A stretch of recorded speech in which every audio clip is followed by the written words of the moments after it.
I did do a brief stint with a company in Alaska. Worked on a processing boat. It's not glamorous, it's hard. You're talking about 16, 18-hour days. I have no idea where Todd went after he moved out, but he called and told me that he had gotten a job with a commercial fishing operation in Alaska, working on one of the boats. I really didn't care. I didn't want him to be calling me. The 12th or 13th of December, I received a text message that said that he had passed away, and it gave the date and the time, and that my cell phone number was given to contact to send his belongings to. I replied and I said, I think that it is very cruel and unusual that a wife would be notified of her husband's death via a text message and not a phone call. Why am I not getting a call from an official somewhere? I became frustrated and thinking it's a never-ending saga with Todd, absolutely. I was actually on the dock, and one of those big square pod things that kind of squashed me. Got hurt, was in the hospital 3 days. I got clarity that Todd was not dead when he called me and told me he wasn't dead.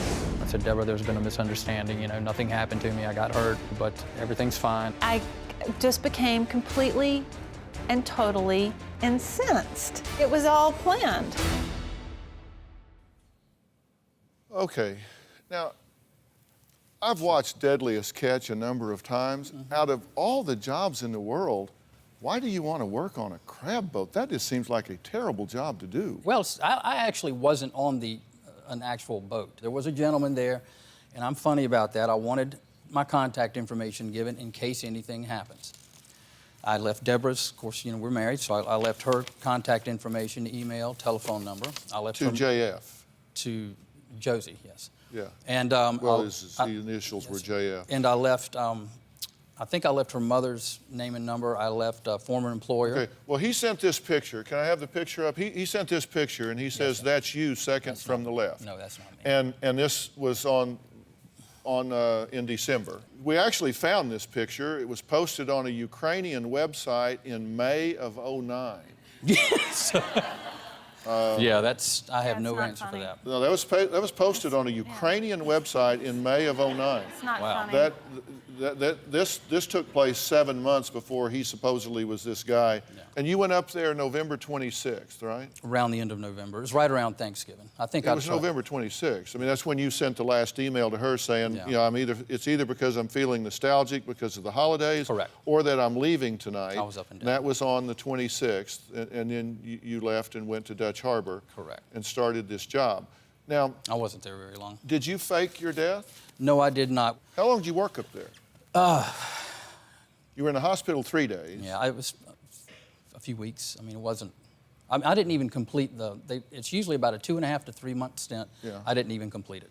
I came back to South Carolina. But you got there on the 26th of November, and you Somewhere around it. were hurt on the 11th of December. Just minor. I was in and out of the hospital. Well, you told her you were incapacitated when you clarified that you weren't dead. Yeah. When I found out what he had done, I couldn't get a hold of this guy again. It was basically just contact information. How'd you get there? Took a bus ticket, a bus to Seattle, and they flew me up there. It's about 800 miles north of Anchorage. So how'd you get back? I had a plane ticket. So you flew back where? I think I came back into Seattle, and then, of course, came back to South Carolina. Well, you rode the bus? You told our producers you rode the bus. Yes, I did, back from Seattle. But you flew to Seattle and then rode the bus back? No, took a bus trip out there. Then they have to fly you because there's no bus routes that go up that far. You took a bus ticket, you took a bus ride where? To Seattle. Were you in Alaska? Yeah, absolutely, I was in Alaska. And there's a possibility I might go back. Listen, you know, I'm just asking You you know. to be honest here, because do you think he was in Alaska? I have no idea. I've doubted. I mean, how can I think anything based on everything that's occurred? Do you have a story or a question for me? Click the link in the description and tell me what in the world is going on.